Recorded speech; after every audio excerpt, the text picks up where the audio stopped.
Últimamente todos hemos sido afectados por los incendios y los humos. Y ha sido una situación muy difícil en el país y en los países vecinos.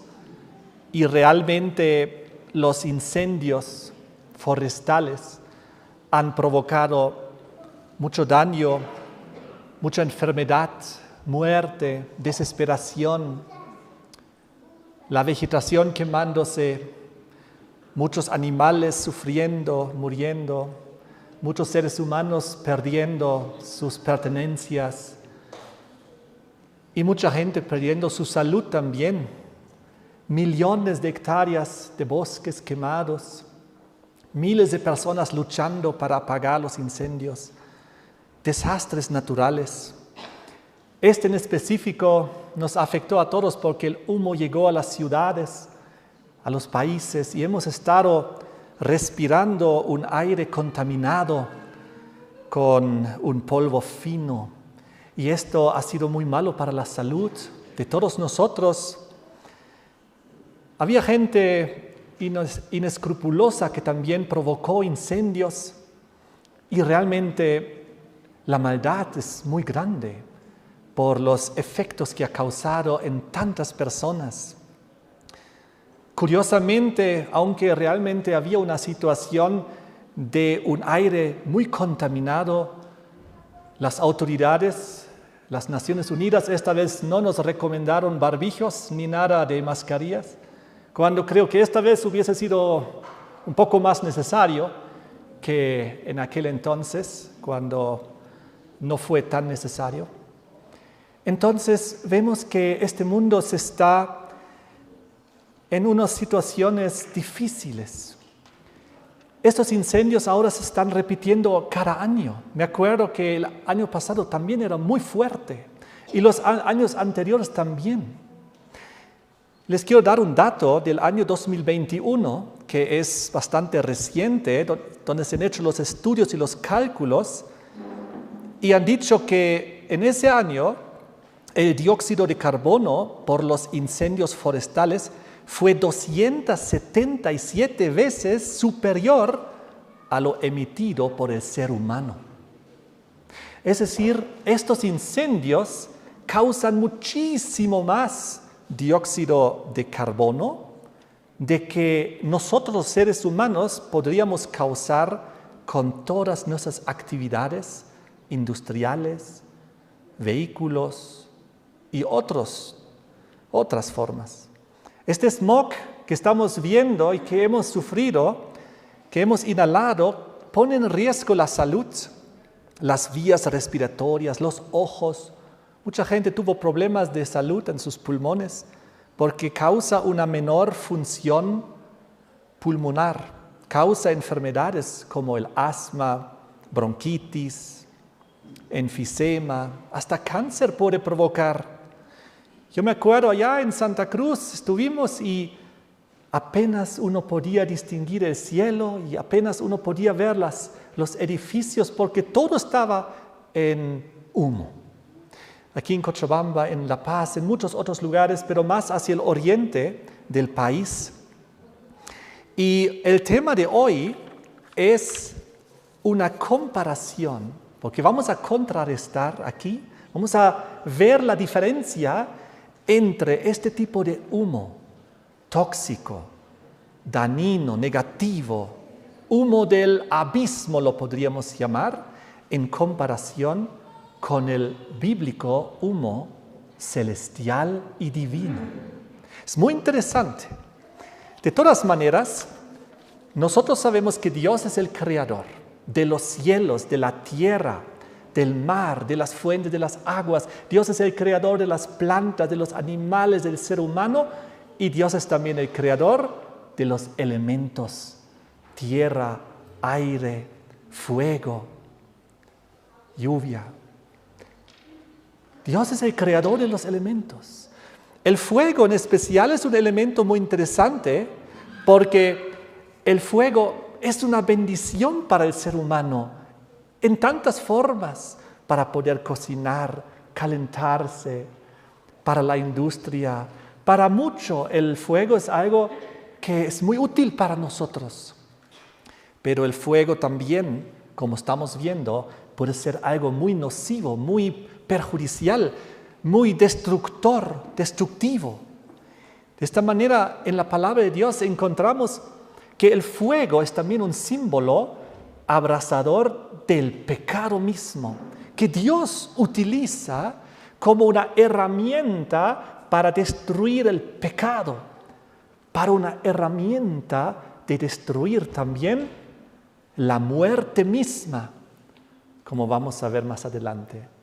Así que Dios mismo se presenta muchas veces en la Biblia con el símbolo del fuego en el contexto del juicio, en el contexto de su santidad, de su justicia, porque el fuego muchas veces viene acompañado por juicios en esta tierra, que Dios a veces también ha permitido. Sodoma y Gomorra, como un ejemplo, donde fuego y azufre cayó para destruir esas ciudades impías. Quiero contarles que el fenómeno del fuego realmente es algo que nos preocupa y a muchos de nosotros seguramente nos ha tocado vivir alguna experiencia con el fuego. Yo me acuerdo una vez, vivíamos ahí en la zona norte de Cochabamba, la última casa ahí, y detrás de nosotros comenzaba el parque, y un día había incendios en la zona, y el fuego se acercaba hacia la casa, y nosotros preocupados. Y desde la ciudad, cuando uno miraba arriba, veía el humo, el fuego, y se veía cómo se estaba acercando a la casa, y preocupados nosotros. Gracias a Dios se apagó. Me acuerdo esa vez, hasta el alcalde vino con coche bombero y intentaron ahí atrás apagar los incendios. Entonces me acuerdo que una vez me contaron mis hermanos Eduardo y Alberto que estaban en Grecia y de repente había un incendio en esa zona y ellos participaron en apagar durante muchas horas el incendio como voluntarios, ahí con la gente de la zona, de los vecinos del lugar. Ellos estaban ahí de turismo, pero ellos ahí se involucraron para apagar el incendio. Yo creo que eso es lo que debemos hacer cuando vemos esas cosas. No debemos ser indiferentes. Debemos colaborar, apoyar, enviar donaciones a los bomberos, agua, víveres, equipos para que apaguen.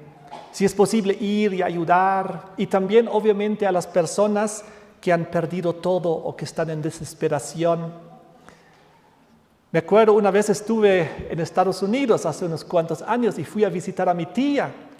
Era por California, cerca de San Francisco.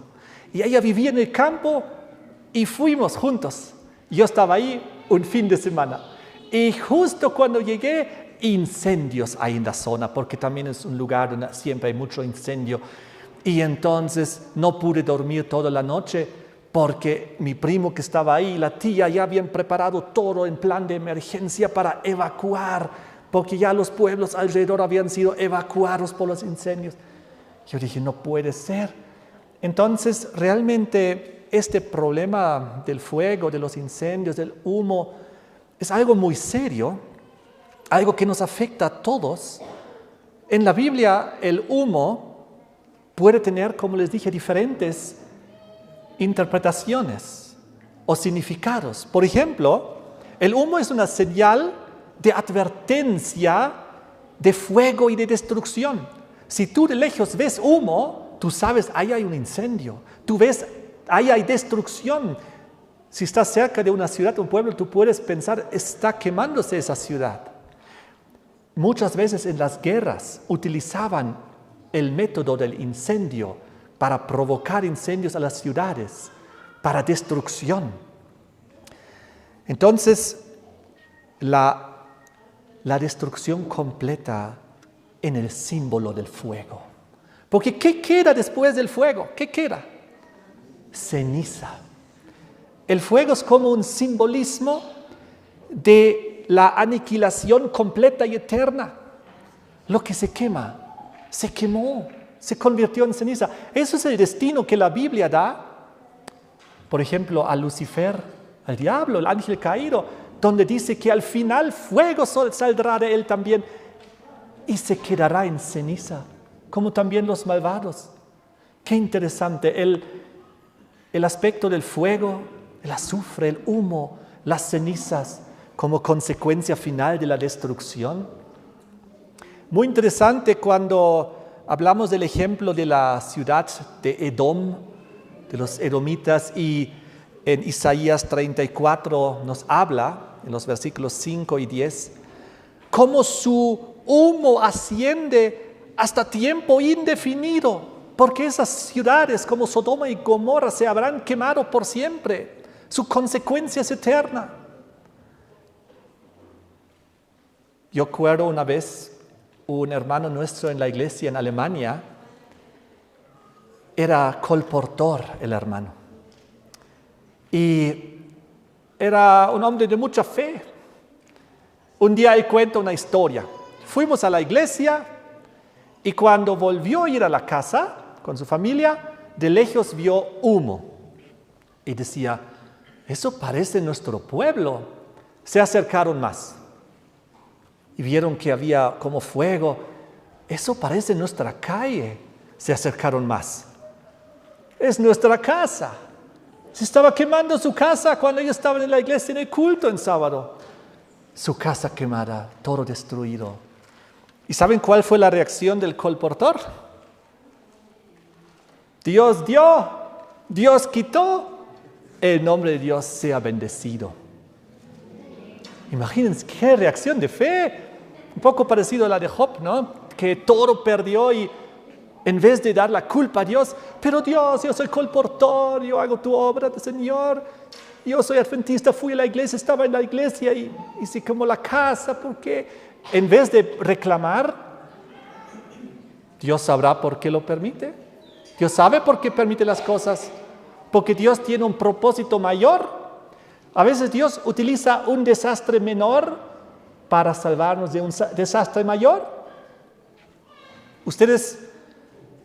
Yo escuché, un hermano me contó que se tropezó y se hirió el brazo y gracias a eso pudo detectar otro problema mayor en su salud. Entonces el daño menor fue una bendición para poder prevenir un daño mayor. Yo escuché de una señora que tuvo un problema de salud menor, se hizo unos estudios y detectó un tumor en la cabeza y gracias a el daño menor pudo detectar el daño mayor y lo pudo prevenir. Así que cuando nos ocurren cosas no debemos desesperarnos y decir, ¿por qué Dios ha permitido? Si soy su hijo, si soy adventista, si hago su voluntad.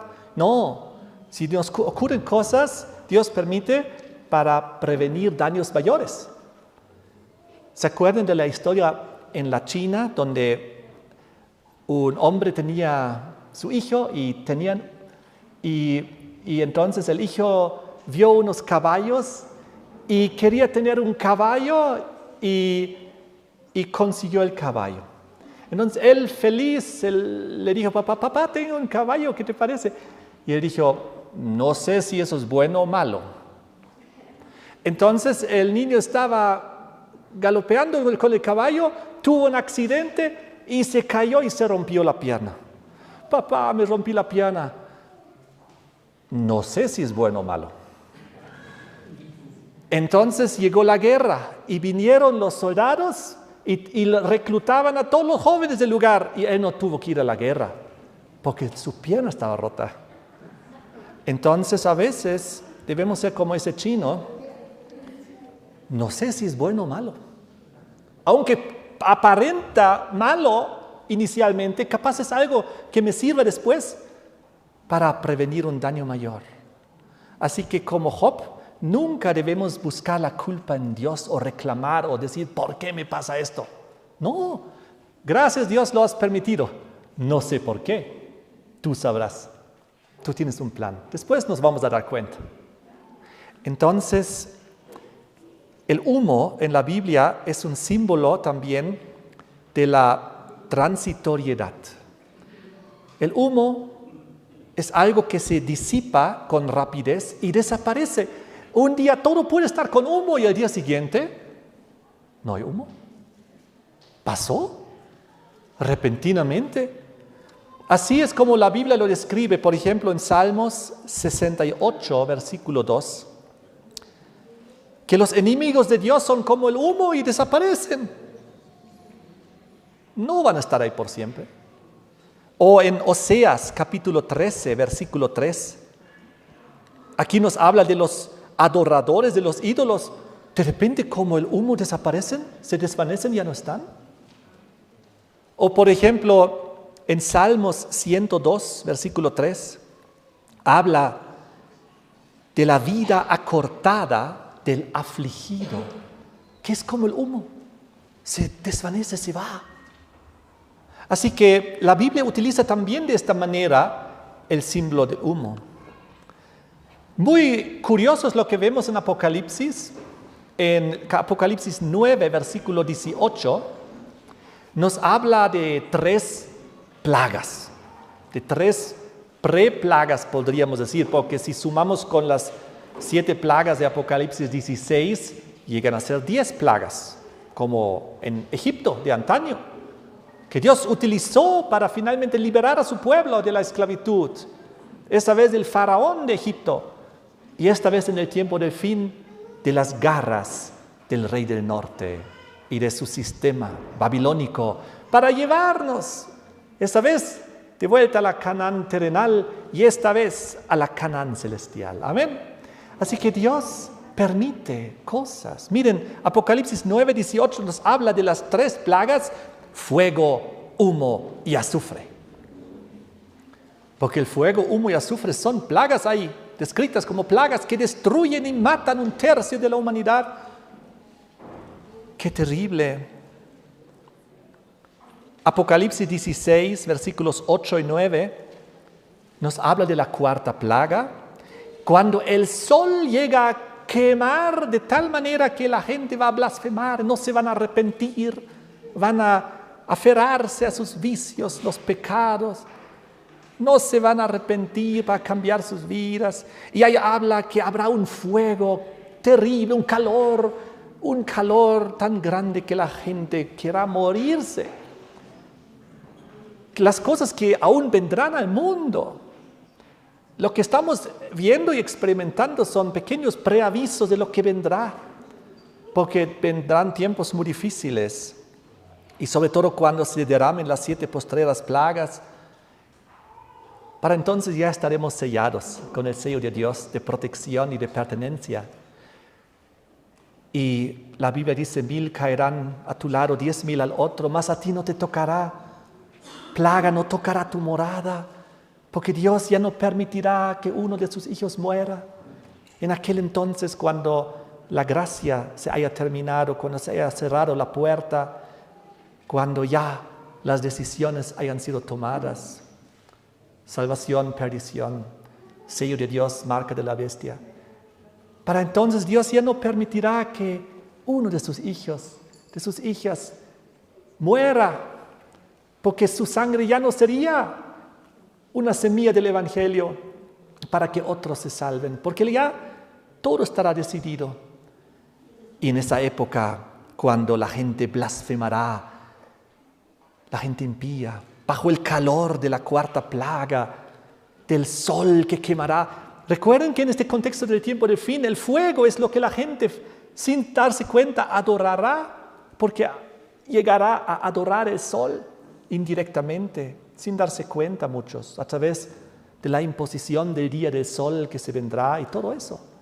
Entonces justamente el sol, con su venerable día, es una de las plagas que Dios permitirá, y la gente será castigado por aquello que ellos en su ignorancia falsamente habrán adorado. Y entonces, ¿qué pasa en la siguiente plaga? Apocalipsis 16, 10, la 5ª plaga, nos habla de las tinieblas que cubren el reino de la bestia. Me imagino que es una doble interpretación. tinieblas espirituales, pero en realidad tinieblas espirituales ya lo habían cubierto mucho antes de ese momento. Así que posiblemente también sean tinieblas bastante literales, porque ustedes saben qué pasa cuando hay incendios, cuando hay fuego, hay humo. ¿Y el humo qué provoca? Que tú no veas el sol, que todo sea oscuro. Entonces trae también oscuridad. ¿Y qué dice el siguiente versículo? Apocalipsis 16:12, la sexta plaga nos habla que el río Éufrates se seca. Nos habla de sequía. Nuevamente, aquí sabemos que hay un profundo simbolismo espiritual porque los reyes del Oriente vienen, la simbología del retorno a Jesucristo que viene a rescatar a su pueblo, Jesús que comienza a retornar al planeta Tierra. Pero interesante, curioso, cuarta plaga, sol, calor, quinta plaga, tinieblas, provocados posiblemente por el humo, sexta plaga, sequía terrible, que también es una consecuencia del calor y del fuego. ¡Oh, qué sufrimiento! ¿Y qué pasa en la última, la séptima plaga? Apocalipsis 16, versículo 17, 18 y 21. En el 21 nos habla de un terrible granizo. Pero uno podría decir, ¿no es esto contradictorio? ¿No estábamos hablando del fuego y del calor y de repente cae un granizo? ¿Saben? Cuando el reino de la bestia se cubre en tinieblas, ¿qué pasa cuando ya no llega el sol? Se vuelve frío. Caemos ya en el otro extremo, frío extremo, de tal manera que granizo como nunca antes visto. Tremendo el futuro que también le espera a la humanidad que lamentablemente no está con el Señor. Nosotros sí debemos estar con el Señor para que cuando ocurran esas cosas tengamos la protección de Dios. Amén. Y podamos pasar esa época tan terrible con el cuidado de Dios. Ahora les quiero hablar acerca del humo celestial, el humo divino. Hasta el momento solo hemos visto más el humo negativo, destructor, terrenal, con todas sus consecuencias devastadoras. Pero ahora les quiero hablar de un humo que ocurre también en relación al fuego y que tiene dos elementos. Yo quiero leer con ustedes, comenzamos aquí en el libro de Apocalipsis capítulo 8, versículo 3 al 5. Apocalipsis 8, aquí una visión en el séptimo sello. Cuando abrió el séptimo sello, se hizo silencio en el cielo como por media hora, y vi a los 7 ángeles que estaban en pie ante Dios, y se le dieron 7 trompetas. Otro ángel vino y se paró ante el altar con un incensario de oro. Y se le dio mucho incienso para añadirlo a las oraciones de todos los santos sobre el altar de oro que estaba delante del trono. Y de la mano del ángel subió a la presencia de Dios el humo del incienso con las oraciones de los santos. Y el ángel tomó el incensario y lo llenó de fuego del altar y lo arrojó a la tierra. Y hubo truenos, voces, relámpagos y terremoto. ¡Oh, qué poderosa visión! Es una visión en el lugar del santuario celestial. Para ser más preciso, es una visión dentro del lugar santísimo del santuario celestial, porque es ahí en el lugar santísimo del santuario, donde una vez al año en la antigüedad, en el día Yom Kippur, el día de las expiaciones, el día del juicio, el incensario fue introducido detrás del segundo velo a la presencia de Dios, allá en el lugar santísimo del santuario, en aquel entonces terrenal, pero aquí ahora hablamos de ¿cuál santuario? El santuario celestial. Dejen el dedo ahí y vengan conmigo a Apocalipsis 11, el versículo 19, que está en relación a esto. Y el templo de Dios fue abierto, ¿dónde? En el cielo, y el arca de su pacto se veía en el templo. Oh, ¿qué cosa está en el santuario celestial? El arca del pacto. ¿Y qué cosa está dentro del arca del pacto? Los 10 mandamientos de Dios. ¿Y qué más dice aquí cuando Juan vio el cielo abierto, el templo de Dios abierto, el arca de su pacto que está en el lugar santísimo, donde el sumo sacerdote entra con el incensario de oro? Dice, hubo relámpagos, voces, truenos, un terremoto, grande granizo. Oh, estamos hablando en el mismo contexto de lo que acabamos de ver en Apocalipsis 8. ¡Wow! El incensario de oro, y le dio, dice en el versículo 3, Apocalipsis 8, mucho incienso para añadirlo a las oraciones de todos los santos. Oh, las oraciones de los santos son comparados al incienso. Y cuando los santos oran y siguen orando, más incienso es añadido y agregado. Cuanto más oramos, más incienso hay es añadido en el santuario celestial, porque las oraciones nuestras llegan ahí y el Señor los coloca ahí en ese incensario y llega a la presencia de Dios. Entonces, miren aquí, versículo 4, de la mano del ángel subió a la presencia de Dios el humo del incienso con las oraciones de los santos. Nuestras oraciones suben a Dios como un humo, como un incienso. Miren qué diferente al otro humo que acabamos de analizar, ¿no? Aquí hay un humo positivo de las oraciones de los santos que sube a la presencia de Dios y simbólicamente al lugar santísimo y al lugar ahí donde está el arca del pacto.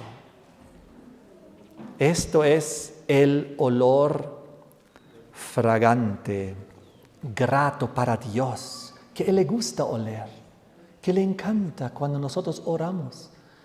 Y venimos a su presencia en oración, alabando a Dios, dándole gracias, dándole gloria, también pidiéndole su ayuda y orando por otros. Y tantos elementos que tiene la oración. Dios se alegra en el cielo cuando le llegan las oraciones para Él. Es un aroma, un humo, un perfume agradable que llega a su presencia.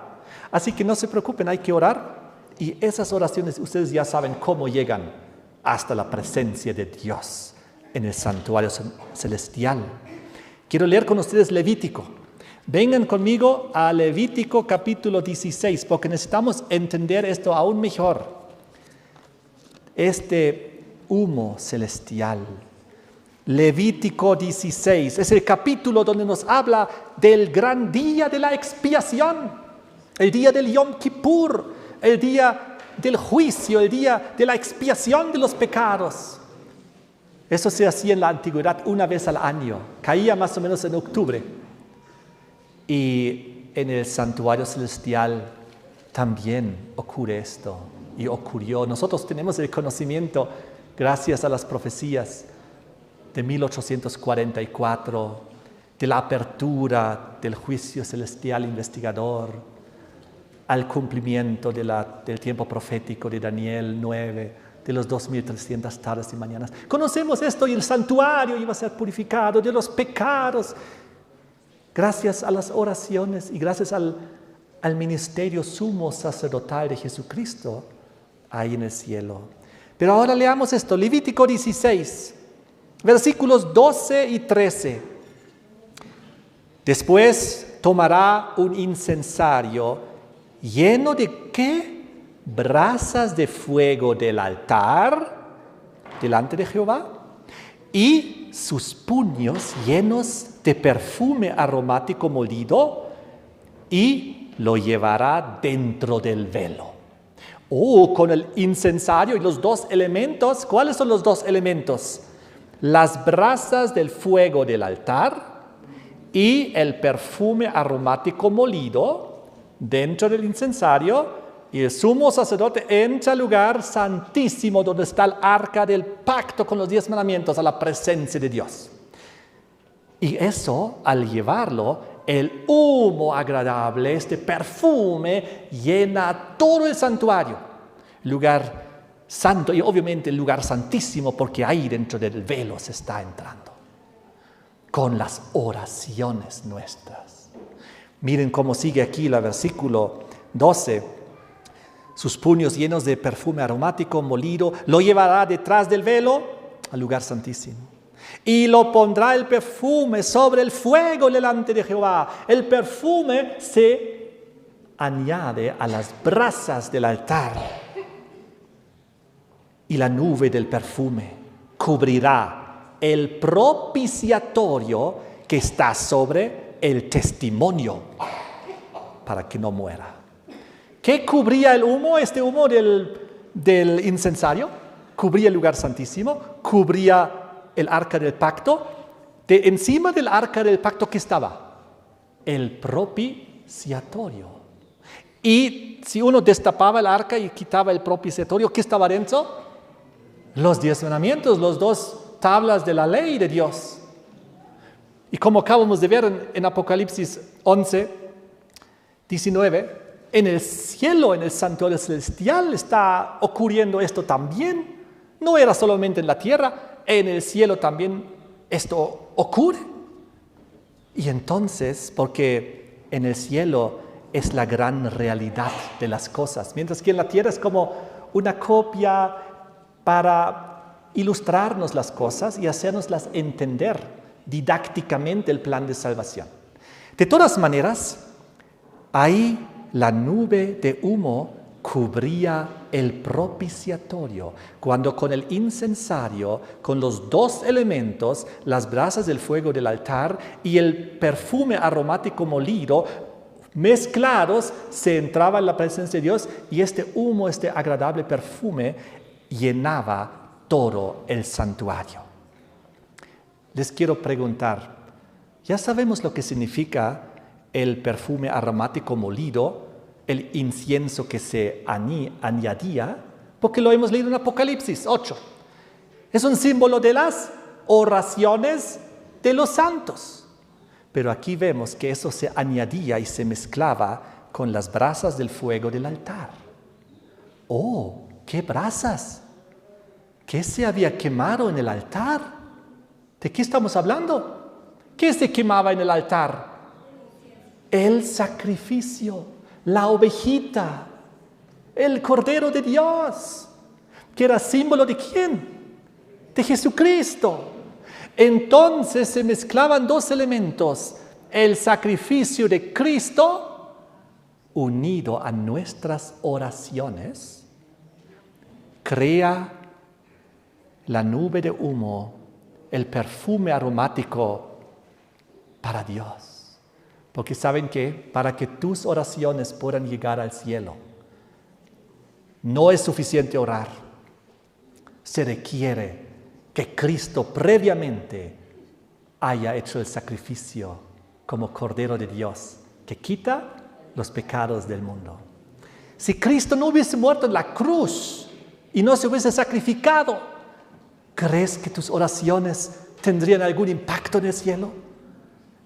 ¿Cómo podrías obtener el perdón si no hay un sustituto que murió por ti? Uno inocente que pudo tomar tu lugar. Tenía que haber muerto Cristo en la cruz. Y eso es el símbolo de las brasas del fuego del altar, porque ahí se había sacrificado y quemado la ovejita que representaba a Jesucristo. Y saben, si las 2 cosas se combinan y oramos con poder y fe a Dios, perdóname porque yo he pecado en el nombre de Jesucristo, por la obra que Él hizo en la cruz del Calvario, muriendo por mi pecado. Eso es el olor agradable que sube a la presencia del Padre en el lugar santísimo, con el propiciatorio, con la ley, con el arca. ¿Y qué es lo que Dios va a hacer? Dios nos va a perdonar. Porque Dios quiere perdonar. Porque Dios amó tanto a su Hijo que dio a su Hijo unigénito para que todo aquel que en Él cree no se pierda, mas tenga vida eterna. ¿Saben? les voy a hacer una segunda pregunta. Si Jesús murió por nosotros en la cruz, pero solamente su muerte por nosotros sustituta, ¿nos da a nosotros la salvación si nosotros no oramos? Sería solo un componente de los dos. Necesitamos los dos componentes. El sacrificio de Cristo y nuestras oraciones. Saben, si nosotros no oramos, entonces es como si para nosotros Cristo hubiese muerto en vano. Porque yo no tomo su sacrificio, no me aferro a Él, no le pido perdón, no pido que sea mi sustituto. Entonces Cristo murió por mí, sí, pero por haberlo rechazado, por mí habrá muerto en vano, porque yo no he orado. Por lo tanto, tienen que combinarse los dos elementos para que nosotros podamos recibir el perdón de los pecados. ¿Saben? Leamos juntos Efesios 5, versículo 2. Efesios 5, el versículo 2. Habla de Jesucristo. Andad en amor, como también Cristo nos amó, y se entregó a sí mismo por nosotros, ofrenda y sacrificio a Dios en olor fragante. El Señor Jesucristo murió por nosotros. Su ofrenda, su sacrificio es para con su Padre un olor fragante. Amén. Es lo que estamos leyendo, es lo que estamos estudiando. ¿Y qué deben ser nuestras vidas? Nuestras vidas, ¿qué olor debe ser para Dios? Leamos juntos. Segunda de Corintios 2, versículo 15. ¿Cómo debe ser tu vida? ¿Qué olor debe tener tu vida? Segunda de Corintios 2, el versículo 15. Porque para Dios somos grato olor de Cristo en los que se salvan y en los que se pierden. ¿Qué somos nosotros para con Dios? Grato olor, ¿pero de qué? De Cristo. ¿Quieres ser grato olor de Cristo y para Dios? Amén. Entonces combina tus oraciones con el sacrificio de Cristo. Anda a su presencia en oración, porque es ahí donde alcanzarás misericordia y ayuda en el socorro. ¿Saben? Todo esto ocurría en presencia del propiciatorio y del arca del pacto que contenía la ley. Vengan conmigo a Hebreos. Tenemos que profundizar este detalle un poquito.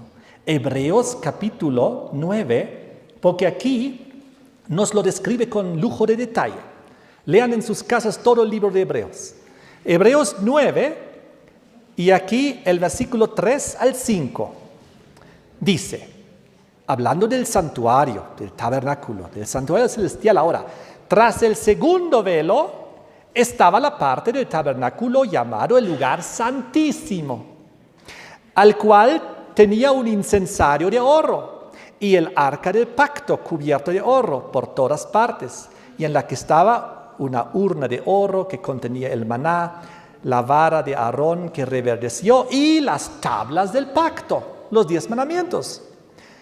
Y versículo 5, y sobre ella, sobre este arca del pacto, estaban los querubines de gloria que cubrían el propiciatorio.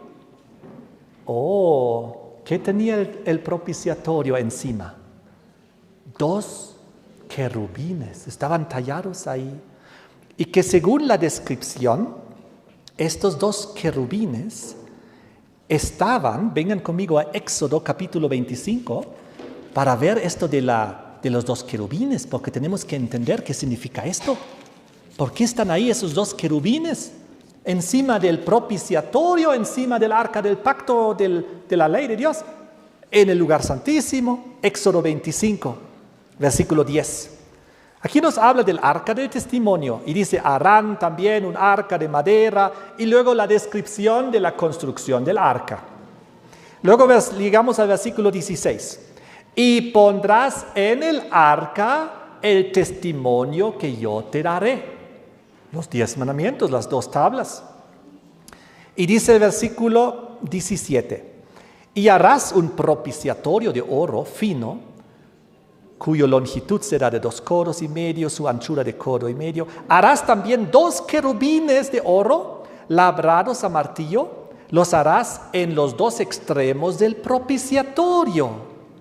Versículo 20, y los querubines extenderán por encima las alas, cubriendo con sus alas el propiciatorio, sus rostros el uno enfrente del otro, mirando al propiciatorio los rostros de los querubines. Así que el arca del pacto, a un lado un querubín, sus alas extendidas y mirando abajo, y abajo el otro querubín mirando hacia abajo y también con sus alas. Y los dos de esta manera mirando hacia el propiciatorio.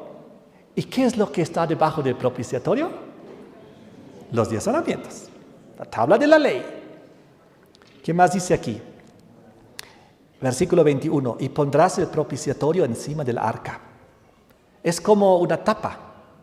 Y en el arca pondrás el testimonio que yo te daré. Y de ahí me declararé a ti y hablaré contigo de sobre el propiciatorio, de entre los 2 querubines que están sobre el arca del testimonio, todo lo que yo te mandare para los hijos de Israel. Esas tablas, los 2 que Dios dio en el Sinaí, son las 2 tablas del testimonio. Ustedes lo pueden leer en Éxodo 31, versículo 18. Y fueron puestos dentro del arca, lo pueden ver en Éxodo 40, versículo 20. Y viene el propiciatorio encima. ¿Saben lo que significa propiciatorio? ¿De qué palabra viene propiciatorio? Propicio. Propicio, ¿qué es propicio? He buscado en el diccionario. Propicio, sinónimos: favorable, inclinado a hacer el bien, benévolo, benigno, bueno, ventajoso, oportuno, conveniente. Oh, el propiciatorio es algo bueno, ¿no? Dios ha puesto un propiciatorio encima de la ley. Encima de la tabla de la ley, Dios ha puesto un propiciatorio. Porque esto demuestra la misericordia de Dios, que miran los ángeles al ver la ley de Dios. Los ángeles no ven la ley directamente. ¿Cómo ven los ángeles la ley de Dios? A través del propiciatorio. ¿Cómo debemos ver nosotros la ley? Directamente juzgar, condenar.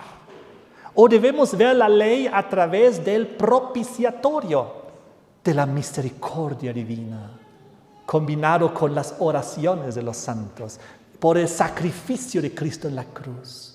Para que gracias al sacrificio de Cristo en la cruz y nuestras oraciones pidiendo perdón, ese olor agradable llene el santuario celestial, el lugar santísimo, cubra el propiciatorio.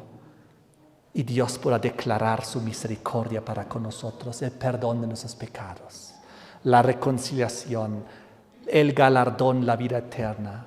Amén. Eso es algo muy hermoso.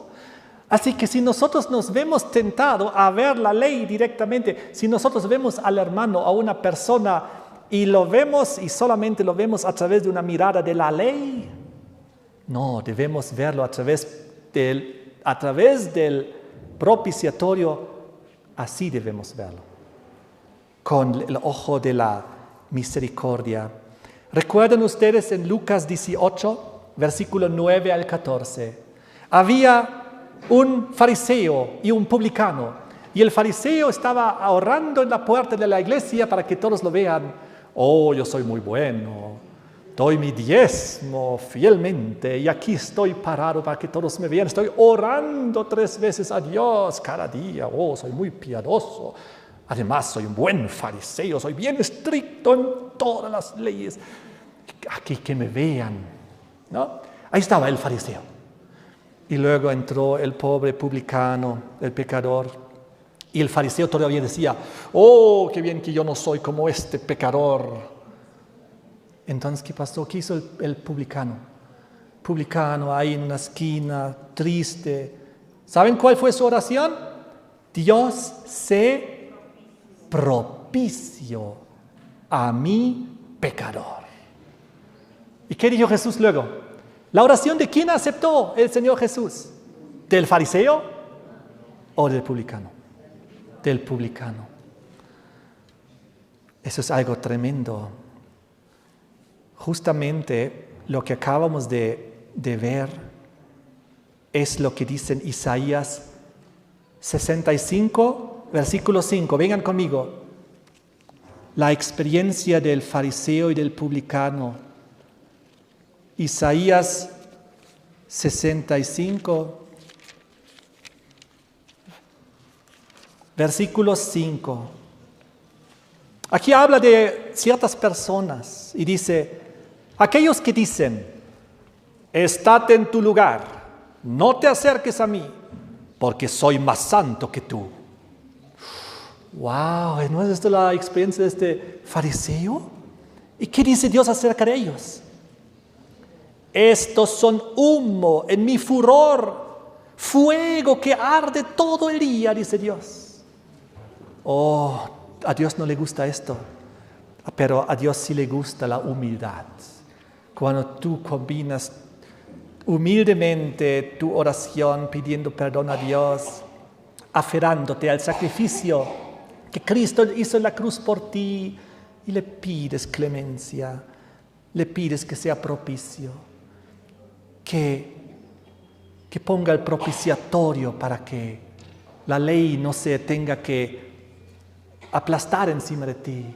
Entonces, qué hermoso. ¿Saben por qué los dos querubines miran la ley de Dios a través del propiciatorio? Porque Dios lo ha hecho así. Porque los ángeles celestiales que no han caído, representaron esos ángeles, ellos ven la ley de Dios a través de la misericordia. Y si nosotros queremos ser hijos de Dios, tenemos que ver la ley de Dios a través de la misericordia. No estamos aquí para condenar, para criticar, ni nada de esas cosas. Estamos aquí para salvar y para dar buenas nuevas. Los ángeles en el juicio de Dios. Ustedes saben, Daniel capítulo 7, versículos 9 y 10. Donde el anciano de día se sienta, donde los libros se abren, donde el juez comienza el juicio, donde hay millones y millones de ángeles alrededor, porque todos quieren ver cómo Dios juzga con misericordia a través de su sacrificio en la cruz. Cuando Cristo murió en la cruz, esto es el único lugar que simbólicamente ya se quemó, donde si tú vas y te aferras a Cristo, lo que hizo por ti en la cruz, tú tienes una esperanza, una solución para que el diablo ya no te pueda quemar a ti, porque quemó en tu lugar a Jesucristo ya, porque Él tomó en la cruz el pecado del mundo sobre sí y murió ahí inocentemente derramando su sangre. Y si nosotros nos aferramos a eso, nos aferramos al único lugar donde la condenación y la ira ya se desencadenó y donde ya no se vuelve y no se puede volver a desencadenar. Les quiero dar un ejemplo. En Australia, la gente que está en el campo, cuando ve que viene un incendio hacia ellos, y ellos saben, hay mucho viento, ellos saben, este incendio tiene mucha velocidad, me va a alcanzar, me voy a morir. ¿Saben lo que hacen los pastores allá en el campo en Australia cuando ven que el incendio se acerca a ellos? Se dan la vuelta y comienzan otro incendio por delante. Entonces el fuego arrasa y entonces ellos se paran ahí donde el fuego ya arrasó la tierra. Y cuando luego llega el incendio, da una vuelta alrededor de ellos y pasa. Porque el lugar donde ellos se han parado es tierra quemada. Cristo en la cruz, ahí es donde la tierra ya se ha quemado. Y es ahí donde si nosotros nos aferramos, nosotros tenemos el perdón del pecado. Quisiera terminar, queridos hermanos, amigos, diciendo que el fuego es algo serio. El pecado no puede estar en la presencia de Dios. Tiene que quemarse. Sabemos la salvación, sabemos la solución, el plan de Dios. Lo hemos escrito esta mañana. Todos nosotros conocemos el plan de salvación, su misericordia, los querubines, el propiciatorio, el santuario celestial, el incensario con los dos elementos, las brasas del fuego del altar, el perfume aromático molido, para que esto llene como un olor agradable todo el santuario, para que tú y yo podamos ser salvos. Cuando Jesucristo retorne, este mundo será fundido en sus elementos, dice San Pedro, se quemará en sus elementos. Pero nosotros esperamos cielos nuevos, tierra nueva, donde reina la justicia, para que nosotros no tengamos que ser parte de esta última destrucción que describe el Apocalipsis, de fuego, de azufre, de humo, que tendrán que sufrir todos aquellos que lamentablemente se aferrarán al mundo, al pecado, a los vicios, a Babilonia. Pero nosotros no. Nosotros nos aferraremos al Señor Jesús. A ver, quiero ver algunas manos de los que quieren aferrarse a Jesús. Amén. Entonces nosotros nos alistaremos para que el Señor venga pronto y nos pueda llevar también. Que Dios les bendiga. Amén.